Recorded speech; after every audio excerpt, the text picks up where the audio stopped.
नमस्कार। कहानियाँ कॉलिंग में आपका स्वागत है। मेरे द्वारा कही गई पिछली कहानी द चीयरफुल ग्रैनी आप सबको बहुत पसंद आई, उसके लिए आपका बहुत बहुत धन्यवाद। आज की कहानी में बताएगी कि हम अहम में ना रहें। श्री कृष्ण भगवान द्वारिका में रानी सत्यभामा के साथ अपने महल में बैठे थे। साथ ही में गरुड़ और सुदर्शन चक्र भी थे। बातों बातों में रानी सत्यभामा ने श्री कृष्ण भगवान से पूछा, आपने राम जन्म लिया था और आपकी पत्नी सीता थी, तो क्या वो मुझसे भी सुंदर थी? कृष्ण भगवान मंद मंद मुस्कुराए और उन्हें समझ आया कि देवी सत्यभामा को थोड़ा अहंकार हो गया है अपने रूप को लेकर के। साथ ही में बैठे गरुड़ भी भगवान से पूछ बैठे, प्रभु क्या इस संसार में कोई मुझसे भी तेज गति से उड़ सकता है?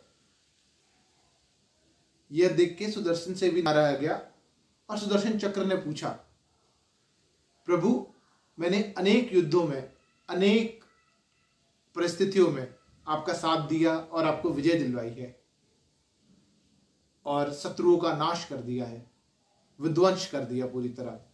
क्या कोई ऐसा है जो मुझसे भी ज्यादा शक्तिशाली हो? प्रभु समझ गए कि अब उनके तीनों भक्तों को अहंकार हो गया।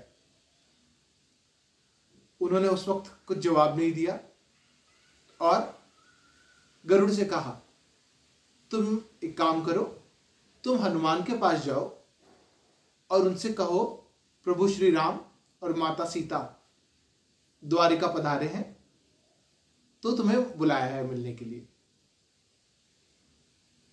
साथ ही साथ उन्होंने सुदर्शन चक्र को कहा कि तुम महल के द्वार की रखवाली करो और मेरी आज्ञा के बिना कोई भी महल में प्रवेश न कर सके, इस बात का ध्यान रहे।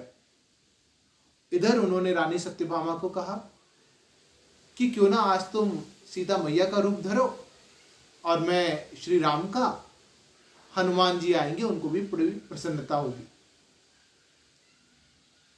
इधर गरुड़ पहुंचे हनुमान जी के पास और उन्होंने उनसे निवेदन किया कि हे वानर श्रेष्ठ, प्रभु श्री राम आज द्वारिका पधार रहे हैं माता सीता साथ, तो आपको बुलाया है। चलिए आप मेरी पीठ पे बैठ जाइए, मैं आपको शीघ्र ही वहां ले चलूंगा। हनुमान जी ने बड़ी विनम्रता से कहा कि आप चलिए, मैं बस अभी पहुंचा। गरुड़ जी ने कहा जैसा आपकी इच्छा, और मन ही मन सोचने लगे कि ये बूढ़ा वानर पता नहीं कब तक पहुंचेगा, लेकिन प्रभु का काम मैंने तो कर दिया, अब मुझे शीघ्रता से वापस जाना चाहिए। इधर गरुड़ जी वापस द्वारका के महल पहुंचे और देख के अचंभित रह गए कि अंदर हनुमान जी तो प्रभु श्री राम के पास यानी द्वारकाधीश के पास पहले से ही मौजूद है। उन्हें बड़ी लज्जा का अनुभव हुआ और उन्हें यह समझ आ गया कि संसार में सबसे तेज गति उन्हीं की नहीं है। वो पानी पानी हो गए।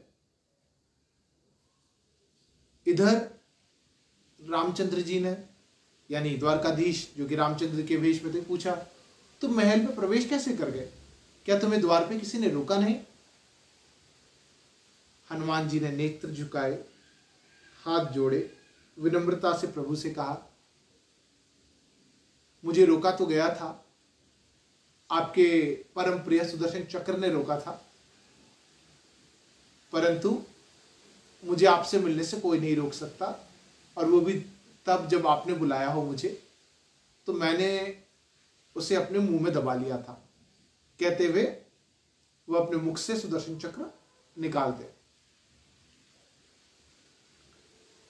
और कहते हैं, प्रभु ये आज आपको क्या हो गया? आप द्वारिका पधारे हैं और आपके साथ ये आपके सिंहासन पर आपने आज किस दासी को इतना सम्मान दे दिया कि वह माता सीता के स्थान पर बैठी है? अब सत्यभामा भी पानी पानी हो चुकी थी।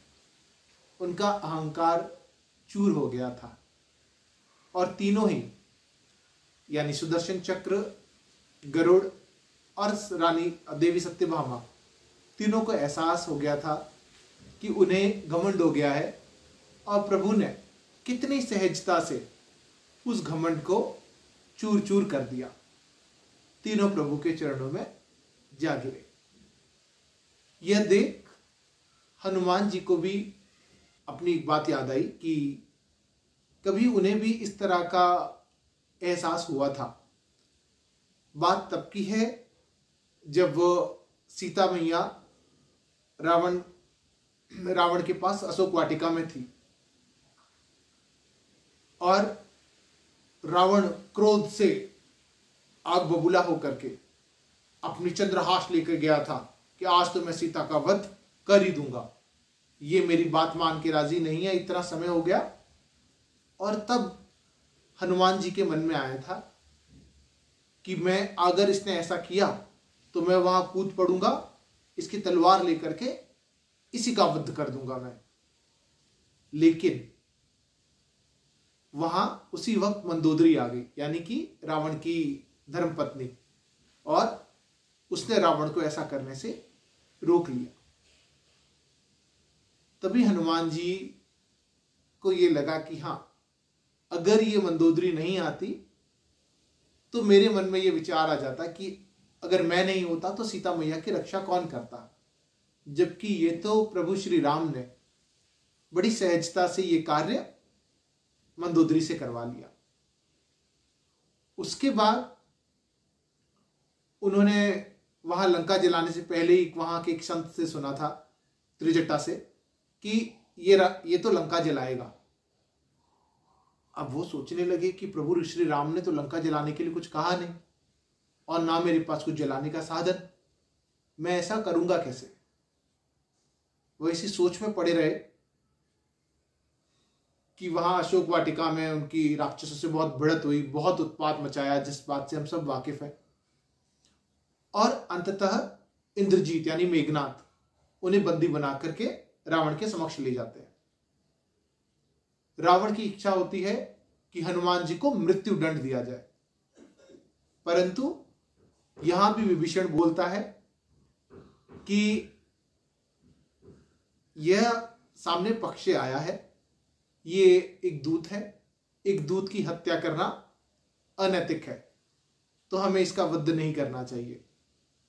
तो कैसे प्रभु श्री राम ने उनका जीवन बचाने का भी प्रयोजन कर लिया था। और रावण ने बजरंगबली को और कड़ा दंड देने के लिए ये कहा था कि चलो इसकी पूंछ में खूब सारा कपड़ा बांध दो, भरपूर घी और तेल लगाओ और फिर उसमें आग लगा दो, क्योंकि जब पूंछ वानर की जलेगी तो वो बहुत तड़पेगा। और इधर हनुमान जी को विचार आया कि मैं कहां इस लंका में कपड़ा, घी, तेल और अग्नि ढूंढता। यहां देखो, प्रभु ने मुझसे यह भी कह दिया कि लंका जलानी है और उसका सारा प्रबंध भी कर दिया, और जिस कारण से मैं लंका जला पाया। तो ये जो मेरा ख्याल था कि यदि मैं ना होता तो क्या होता, भले वो सीता माता की रक्षा हो, चाहे वो लंका दहन हो, चाहे उसका सारा प्रयोजन हो, इस बात को सोचकर मैं भी बड़ा लज्जित हुआ था। तो हमें ये ध्यान रखना चाहिए कि मैं ना होता तो क्या होता, ये केवल और केवल एक भ्रम है।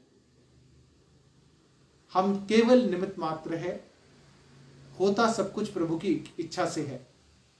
यह भावना, यह धारणा केवल और केवल हमें अहंकार ही देती है। धन्यवाद। इस कहानी में बहुत ही सहजता से बताया गया है कि ऐसा कोई नहीं है ईश्वर के अलावा जिसके ना रहने से इस ब्रह्मांड में कोई फर्क पड़ेगा। Don't forget to like, subscribe and share our channel and do leave your comments.